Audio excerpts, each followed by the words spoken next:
Good afternoon for the European. I see Taras. Hello, Taras. Hello, Ines. A lot of good friends are there. So I propose to start. Good morning, good afternoon, welcome for this new webinar on state of the art, or state of the world webinar, which deals with universities in crisis. And today we have the pleasure to host University St. Joseph and Carla Eddé, Vice Rector, and Father Salim Daccache, Rector. It is a pleasure to have you today. And just a few words about universities in crisis. As you know, several universities in the world that are members of the Federation are living in a very difficult context, and we decided to organize some webinars in order to hear from them, to learn from them, and to see how it is to run a university in such context. So today we have Lebanon and University of St. Joseph. St. Joseph University is a very special university in the heart of FIUC-IFCU. As you know, we had a lot of projects in the field of social work and research, action research. And it is always an emotion and a pleasure to have you today. And we will learn a lot about the Lebanon context and the crisis, multiple crises you are living. And it's up to you, Carla, Father Daccache. I leave you the floor. Thank you. Thank you very much, Loic. Father Daccache, if you want, I can start and then can, yes, of course, intervene whenever you want. Thank you, FIUC, for to organize this webinar about universities in crisis. So it's important to talk about us and about these universities. Carla, you can start with your. Thank you, Professor Daccache. Let me just put on the slideshow. So again, it's a great pleasure, and thank you very much for Loic for organizing this meeting. We will, of course, today talk about St. Joseph University in particular, and in about the situation in Lebanon. All higher education institutions are facing tremendous challenges, but I think Lebanon is sadly in a very difficult context. So I will talk about three main ideas. The first idea is that, or my main point is to say that education and health are two main pillars of Lebanon that are today at risk. And of course, Lebanon is very famous for its sectarianism since the beginning of that system in the 19th century. Sometimes we forget that education and again health are other pillars, also very famous, even though more, let's say, consensual. So it's very important, and we are talking about the identity of Lebanon, which is at risk today because of the crisis and because of its impact on education and health. Of course, I will talk more about education. Maybe Father Daccache would like to add on about health.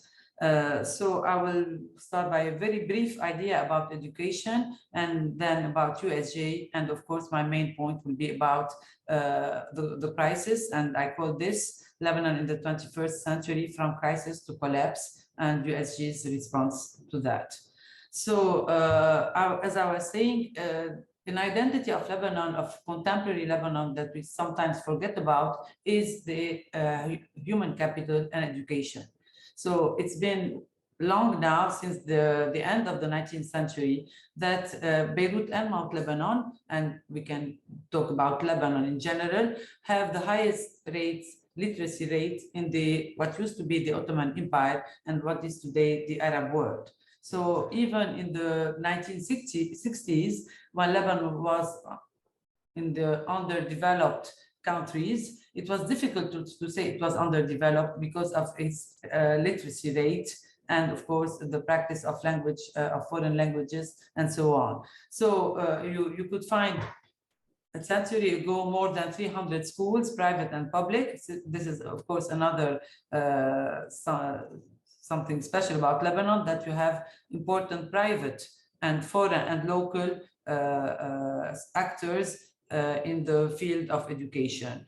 And just to give you an example about that, of course, I won't talk about primary schools, but this Jesuit father, whose name is Joseph Delors, started his mission at the end of the 19th century, and he created all by himself nearly 40 schools in the remote areas of Mount Lebanon. So you could see we have a wonderful and unique photo library, unique in the Middle East, and thanks to the Jesuit fathers like Joseph Delors, who had this hobby of photo, and so we have more than 250,000 photos of the Middle East today in our premises. And here you can see the little children in the front and the girls after them, and the women, the old ladies, making sure everything's fine. So he was very famous in the Lebanese mountain, and thanks to his input and, of course, to others, we had those wonderful schools created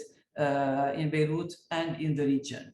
And St. Joseph University was, of course, one of these initiatives implemented by the Jesuit father. So here you can see the first, what will become one day St. Joseph University, which was the Séminaire Oriental for the priest, for the Oriental priest, that started in 1843 in Mount Lebanon, and then the college was more and more famous and attracted more and more people, not only clerks, but also people who didn't want to become priests. And so the decision was taken to have it resettle in Beirut in 1875.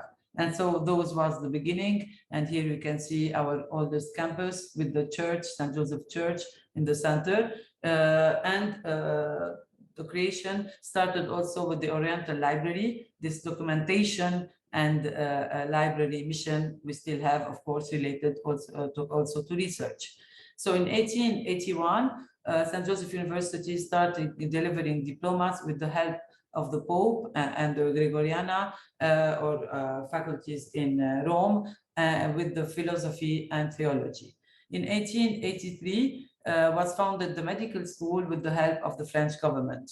In 1902 was founded the Oriental School, of course, for Arabic languages and other Oriental studies. And in 1913, we had the new law school and the engineering school. Of course, during World War I, it was difficult times because the Jesuits were from Europe, mainly from France, and they were at war with the Ottoman Empire, so the university was closed. But after the World War I, the university started or had a new start, and it was under the French mandate period for 23 years.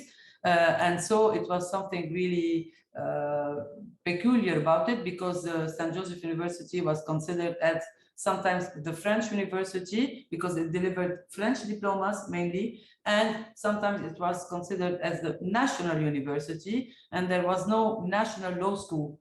So the law school of St. Joseph University was considered as the law school of the country.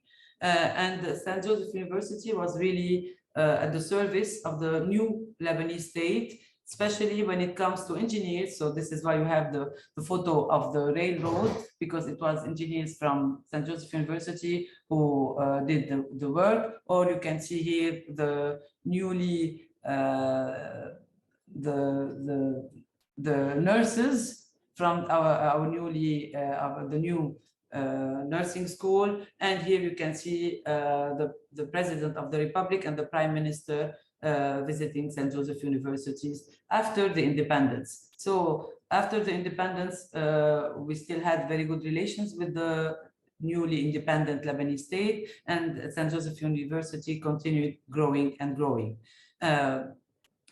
Of course, this is a very brief resume of our history. So maybe if you have questions, please do not hesitate to interrupt me. But in 1975, it was, of course, a turning point, because one of the wars in Lebanon, we will say today, but it was the Lebanese War those times, started. And it was a great challenge for Jesuits to know what to do. Shall we continue, or knowing that the French juries for the medical school, for example, won't come because of the state of war? So it was, I think, a big debate within the Society of Jesus and the fathers who were located in Lebanon. And then they decided to continue and to become a Lebanese non-profit higher education institution. So this was a new beginning 100 years after the foundation of the university. We had a new charter, and you could read the charter. Sorry. So we believe, of course, it was kind of related to the state of war. We are talking about the fact that we don't accept any discrimination among Lebanese based on sectarian basis. Or, of course, our Jesuit identity is somehow found in the charter, because we will also talk about the fact that we are not only seeking to have academic excellence, but also to have the whole human being, being transformed by the fact that he is in St. Joseph University. Of course, this is all online. The price to pay for the war was heavy for St. Joseph Universities. 7 Jesuit fathers died during the war, and most of them were killed, assassinated, sometimes after awful tortures. But again, this only determined our responsible to continue their mission. So you can see here, this is our medical school and our hospital, again, during war times. And we weren't able, we had to relocate. And sometimes we were in more than 200 sites on the same time, because we couldn't find like large buildings to relocate. But again, even during the war, we continue to have projects, and we decided to have 3 campuses in the Lebanese regions. Again, you should keep in mind that during the war, we had the East and the West, and border lines between the country. So if we had students like in the north, they couldn't come to our premises in Beirut. So we had to create a campus in the north, and we created a campus in the south and in the Daccache, so the main regions of the country, in order to be able to continue to serve everybody, not only Christians, but every Lebanese who wishes to attend St. Joseph University. So these are just but few examples. Of course, Per Daccache can elaborate if you want to know more about that. And again, another initiative that I think was quite successful was the launching in 1977 of the Higher Institute for Islamic and Christian Relations. And so this was unique. And today you can find in, I think, not all the university, but the majority of universities in Lebanon, equivalent institution. So USG was instrumental in the dialogue between religions and especially between Islam and Christianity. And today the institute is still going on and deliver diplomas and try to develop and to build on the dialogue between religions. So these are few things about history of St. Joseph University. My point is that it's been more than 100 years now, nearly 150 years. In 2025, we will have our 150th anniversary. We saw wars, we saw very difficult times, and we were resilient enough. And this is to say that there's absolutely no choice for us today other than to resist the crisis and the collapse of the country. So in 1919, we were able to start reconstruction and innovation. So you can see our new campus of innovation and sports, or the other campuses rehabilitated. We launched, for example, Veritech, a digital park, the first one in Lebanon. Of course, we adopted the ECTS system in order to be able to develop partnerships and so on. So there are many things that we have done. I won't reflect on that, but I will focus from now on the collapse the Lebanon is going through and our trials to mitigate the effect and to continue with our mission. So this is a topic that I will probably Father Daccache will talk about it much better than I will be able to. The uncontrolled growth of private higher education institutions, not only higher education institutions, but we of course are more interested in higher education institutions, and it's more crucial because of course you have the requirement of research, which doesn't exist for schools, which make things much more complicated and sensitive. So again, we have today nearly 50 universities in Lebanon. Some don't have staff and research programs, and most of them maybe doesn't feel the requirement of a assurance quality agency. And this is, of course, a big challenge.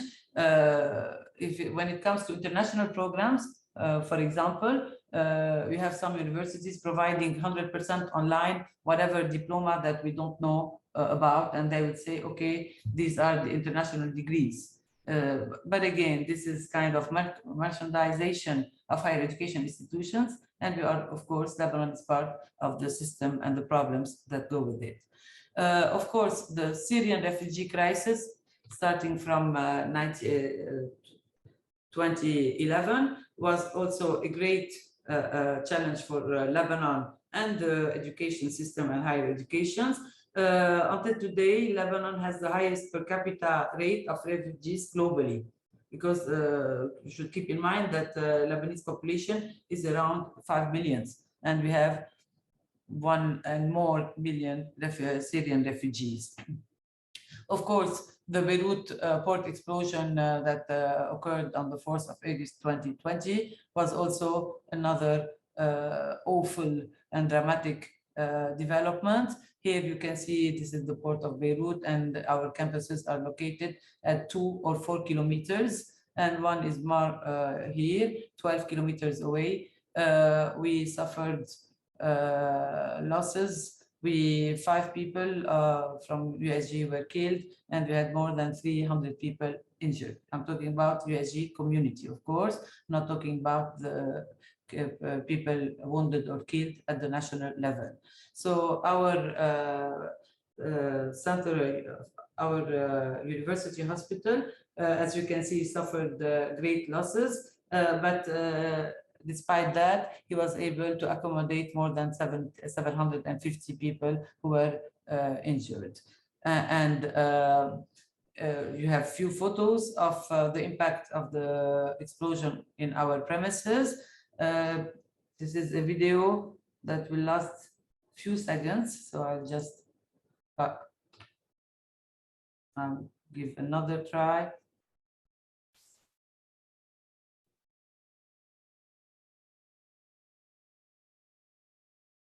So of course, this is but a small example. So we had more than $2 million losses, but these are again only the material losses. The destructive side effects were also very consistent and alarming. There was a dramatic rise of brain drain.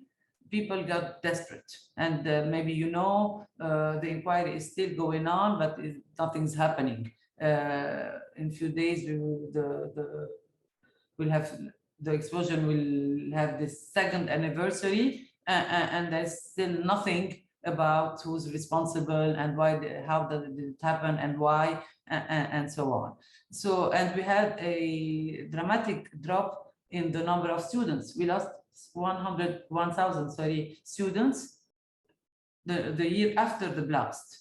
People started more and more to lose hope in the country and started, of course, leaving the country. And so we were able to start the academic year on time, even though that we weren't in our premises, but of course it was already online learning and teaching because of the pandemic. So after the Beirut blast, we launched a project called USG en Mission, which is emergency relief. So it was all based on voluntary work from our staff and students. These are few figures and few programs from USG en Mission. So we distributed the 400 hot meals in Beirut and food boxes for more than 1,000 families. We organized post-traumatic stress disorder sessions.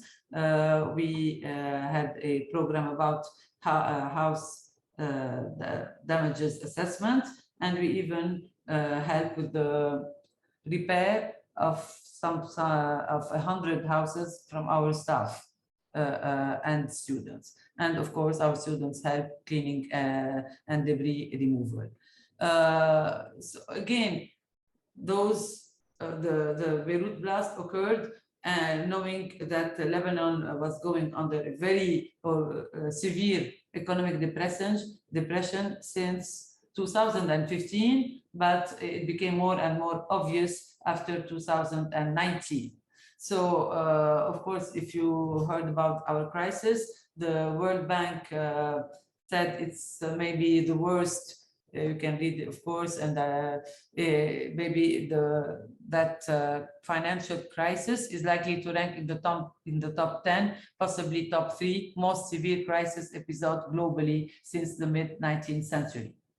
And the Lebanese lira lost 90% of its value. Inflation rates is more than 200% today. And I didn't put it in the PowerPoint. We have like 10 rates for the Lebanese lira to the USD. So we have a rate for some for the fuel, a rate for what we call the market rate, a rate for trying to have few dollars from your account in the bank. So just too weird and difficult to understand. But again, this is, we are like in a haircut. So our money as USG is blocked in the banks. And anyway, it lost so much of its value because it was also in Lebanese lira. And building a better Lebanon requires reforms.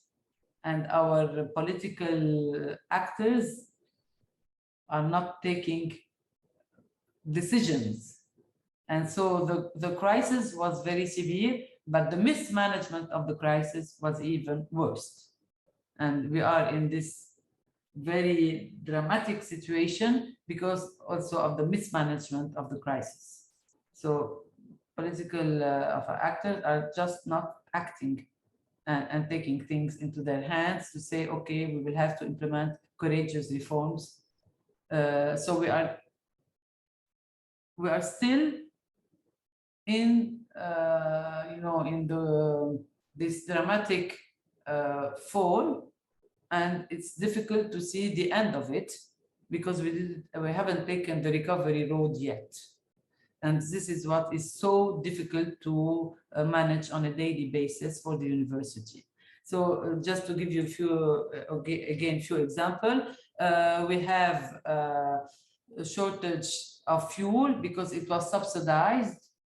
And then it wasn't subsidized anymore, and it was difficult to be able to buy on international markets fuel. So here we can see the queue sometimes for 6 hours in order to have fuel. And there are severe electricity blackouts across the country. Actually, we have 1 hour of the national electricity company a day. So that means that for USG, we have to buy fuel every month for more at a very with the crisis in Ukraine, the rise of the price is very important. And so it cost us at USG $250,000 a month in order to provide fuel and to have electricity in all our campuses. We have 5 campuses in Beirut and 3 in the region, as I mentioned earlier on. And we decided this month, we decided that we will have vouchers, monthly vouchers for fuel for our staff in order for them to be able to come to work. Another, of course, very challenging situation is the health situation, and medicine is becoming more and more scarce and expensive, and even the bread, since the crisis and the war in Ukraine, we had also a rise in the price of the grains, and the bread is starting. You will have also today queues for having bread. Today you won't have queues because there is no bread to be found in the supermarkets. And we know that next month there will be a rise in the prices of the internet and the phone and other communication means of more than 200%. So again, these are other matters we need to deal with. So the first, our response to the crisis since 2011 was to raise our financial aid.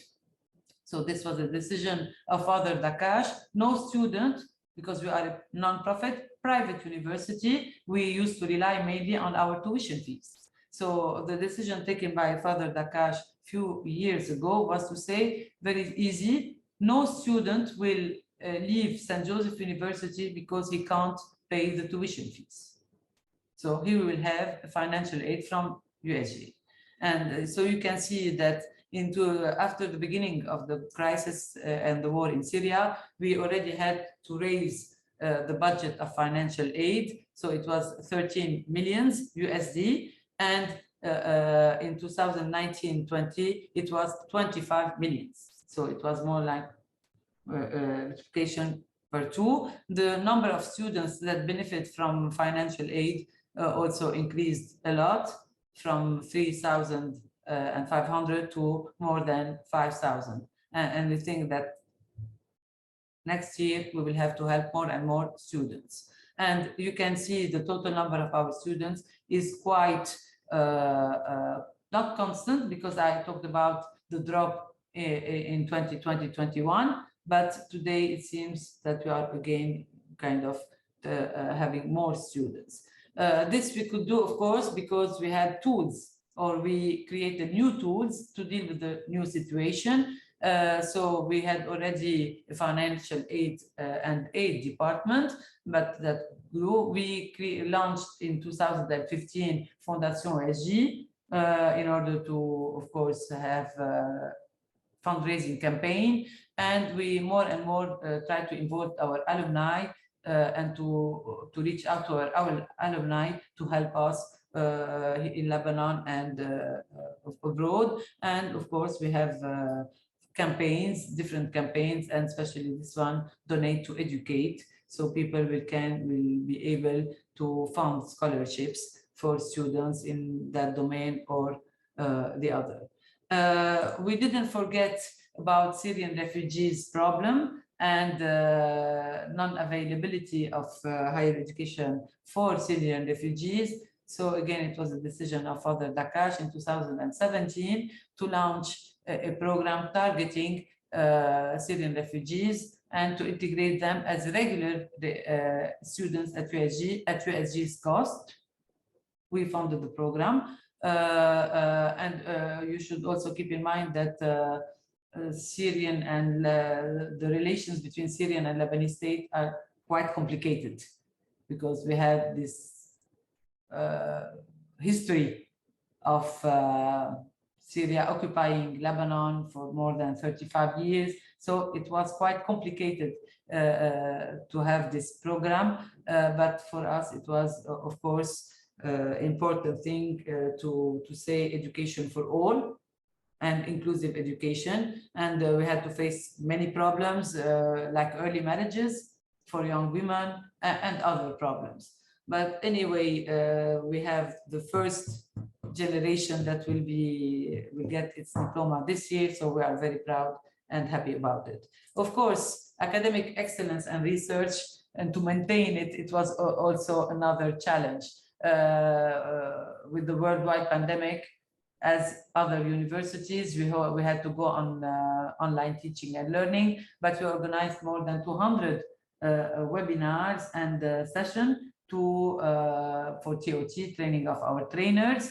And so this is all, of course, you can find it easily on our website. Of course, we have documentation that is intranet, but the other is public, and you can check that, and all our efforts when it comes to help and train our trainers and our teacher.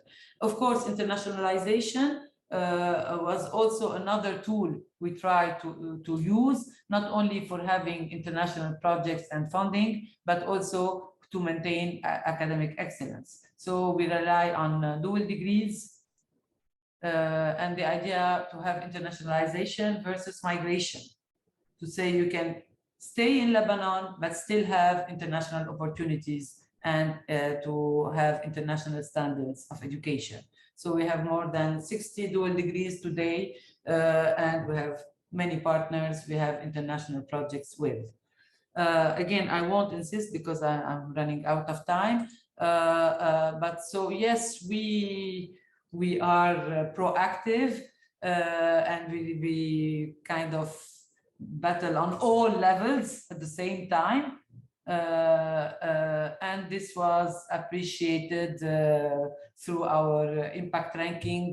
So THE said we were one of the workplace of the year 2021 because of especially USG en Mission that I've mentioned, another program that I don't have time to talk about, Rise to Bloom. And again, we had a prize from the World University with Real Impact for our crisis management.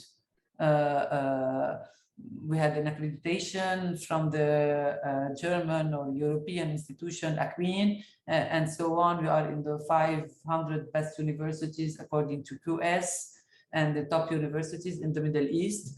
But again, I will end up with this idea. We have our strengths from our belief, of course, as Christians and as human beings, and we dare hope and we teach hope.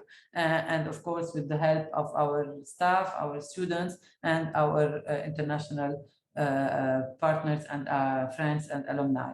And so I will just introduce to this program, Generation Hope. So I was talking about the despair of the youth and how they wanted to leave Lebanon, but not all of them. So we have like two categories of students, those who want to leave, and of staff. I think it also is true for staff, it applies for staff, and those who are more and more dedicated. So this Generation Hope program it was launched by the students in order to find funding for scholarships for their friends who weren't able to pay for the tuition fees. And so it was 100% students initiative. We tried to help them, of course, once they told us about the idea. And so we rely mainly on hope. But as I said, in 2025, we will have 150 years. And we definitely will survive the crisis. We will continue not only to survive, but to maintain excellence and to develop projects. But of course, we need the help of our friends, and we were fortunate enough to be able to rely on it until now. So this was few ideas I wanted to share with you. Of course, if Loic, we can open the floor for the discussion. I don't know, Per, Daccache, whatever you want to intervene now or later on.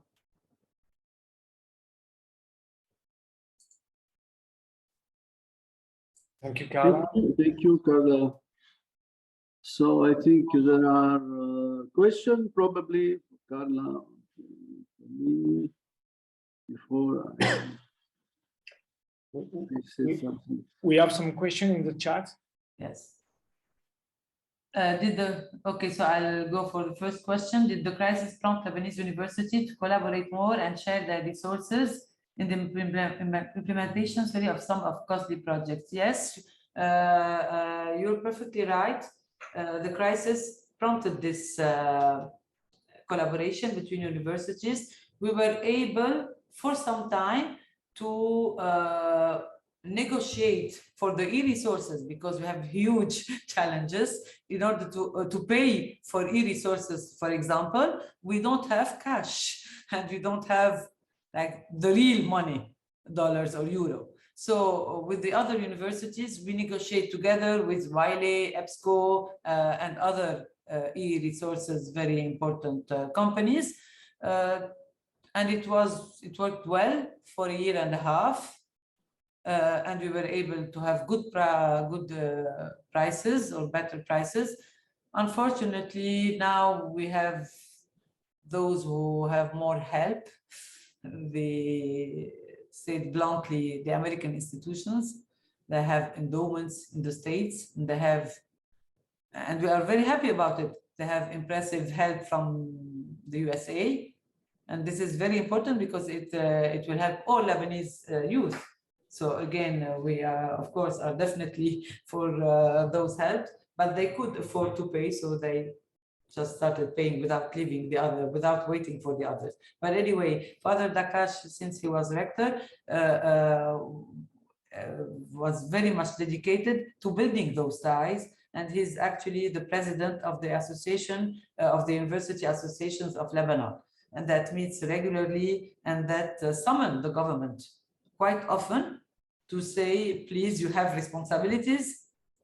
We cannot wait anymore for for laws, and for we need somebody to, we need this accreditation agency, because as I said, some maybe 20 universities that are officially legal in the country don't have any qualification as universities. They don't have research at all. They don't have regular staff and so on. So I won't name those universities this time, but so we have also legal constraints. And because there was this awful scandal about more than 25,000 diplomas being sold last year. So there was a new law and regulation that is, of course, we should all respect it, even though it's really unfair. It's about international and dual degrees. So again, one of my tools in order to cope with the crisis, I can't use it anymore because the Lebanese higher education, of the Ministry of Education and Higher Education in Lebanon, decided that there are special regulations that apply for international degrees, for international students, and so on. They started asking for an equivalence for the baccalaureate and the BA, even for an exchange of international students in exchange for 2 months in Lebanon. And of course, if you go to the ministry to ask for the equivalence, you will wait more than 2 years in order to get it.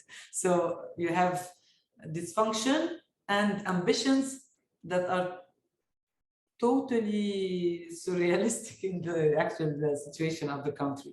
So yes, yes. So again, we collaborate more and more. And Father Daccache, maybe you could talk about the very firm stance you adopted with the Ministry of Education, Higher Education, because he was not respecting the rules and regulation of Lebanon when it comes to diplomas, or we have new diplomas sometimes, and we wait for 5 years in order to be able to file the request. So, when it comes to innovation, they want the online learning is recognized, or the hybrid format is recognized until the end of 2022. We know nothing about 2023. don't talk about it, but we started the thinking with other universities about a law regulating online teaching in 2014. So it's been a few years now we are trying. When it comes to apprenticeship is not recognized here. So if we want to have we have required internships in all our programs, but it's not recognized. It's not, we can't credit, attribute credits to those internships, knowing that it's very important today for youth to have this experience. Like, I don't know if, yes, education does need reforms. Father Daccache, could you talk about reforms in education, needed in education? I don't know if you like to take the floor. Yes. In fact, actually, for the higher education, there is a study did by UNESCO, and there is someone appointed to continue with the universities, with the Association of Universities, to reflect together, to do a relecture of our rules and regulations, and especially law 258-55 from 2014. It's a big law, the essential law to rule and run the higher education, private higher education, and Lebanese university also. So there is a common now work to do this relecture of this law. Yes, the problem is there are many kinds of universities in Lebanon. You have the Lebanese University. So the Lebanese University is in a bigger crisis actually, because there is no money to run the university. And you have also in the private sector two kinds of universities. You have the communitarian universities like us, St. Joseph University, and AUB and LAU and BAU, Beirut Arab University, and others like NDU, and this trend of universities is a big sector, schooling really 80,000 students, and the other one is the commercial universities. That's there is a big problem with the commercial universities, and because there are out of real quality assurance. So and we have to work hard with them to regularize the situation, because these last years we had many universities who buying diplomas for Iraq, for another countries of Lebanese here without any regulation. So that's a big problem.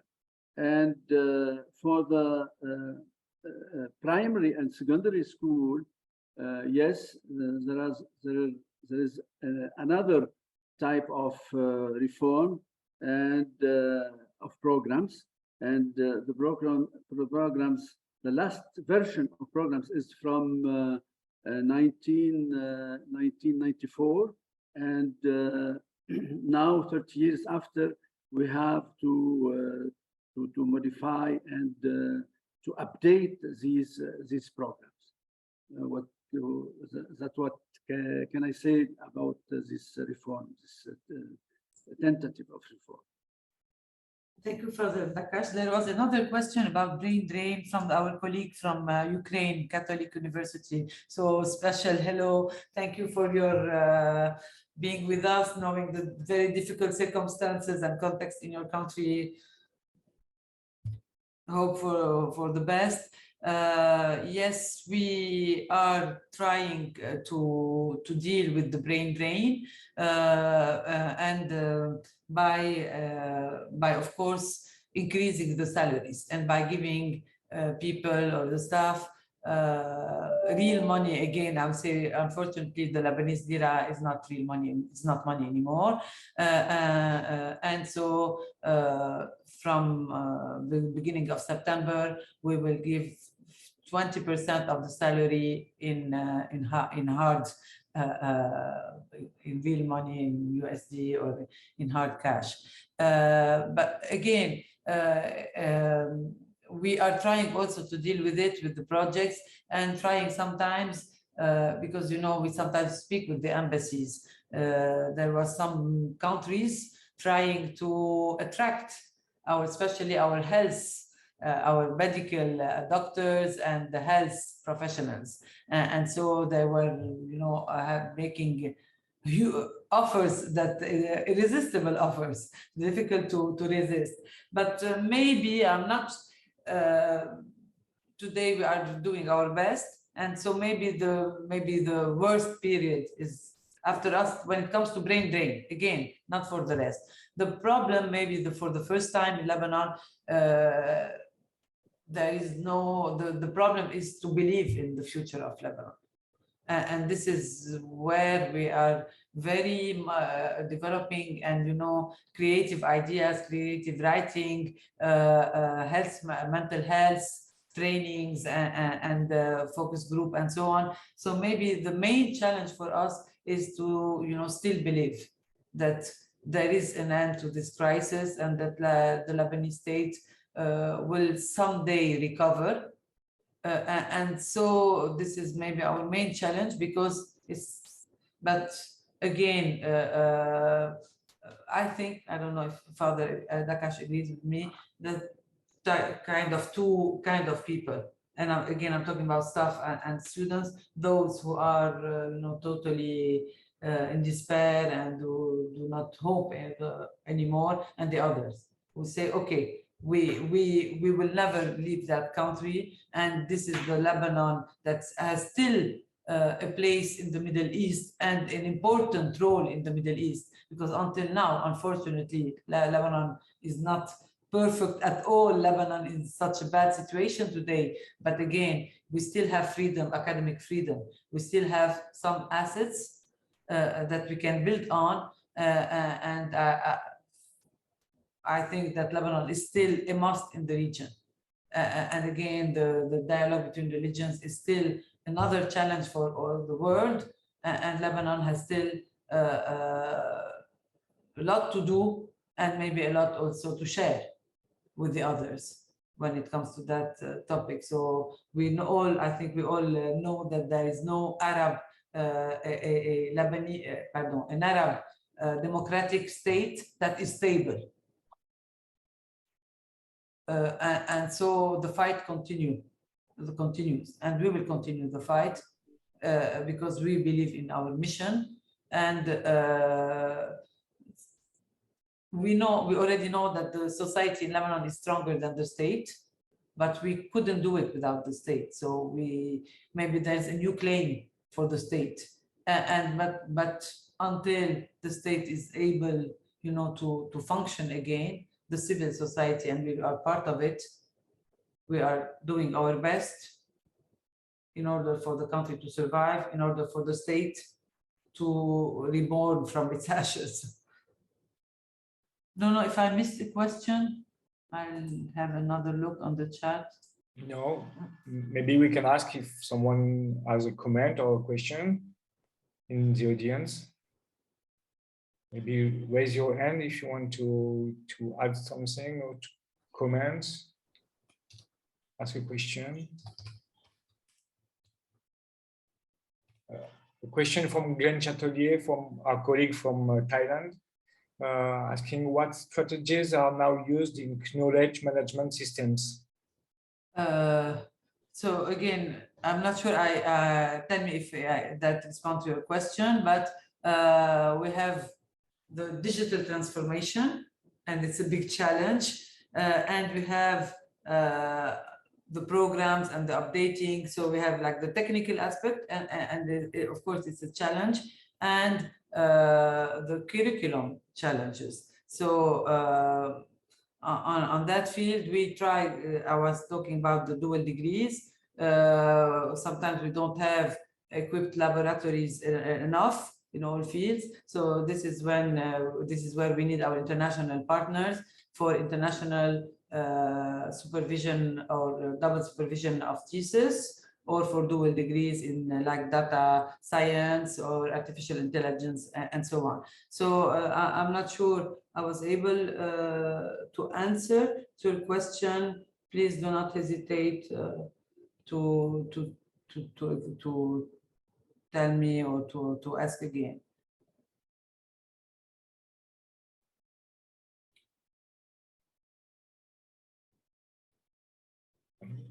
Another comment or question for Daccache or Carla?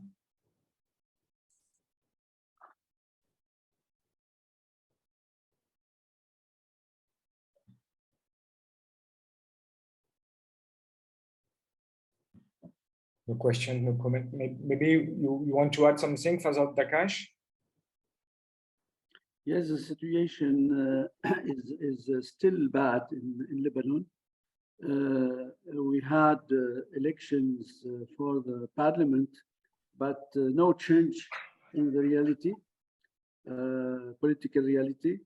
We had now to have a new government, but it is not clear if the politicians in our country can compose a new one. And in 3 months or 4 months, we had to elect a new president of the republic. So the situation, I think, for many months will stay in this situation of instability. So, but for the new year, new academic year, we take some resolutions to continue, and we composed a new budget for the new year with a light changement in tuition fees system, because it is necessary now to have a part of the tuition fees in dollars, in real dollars, so to pay our teachers and our administrative employees, and to maintain them in the country, in the university. And our real work now is to maintain people to continue with us, and explain and testifies that the university and St. Joseph University is their university, their institution, and I think we succeed.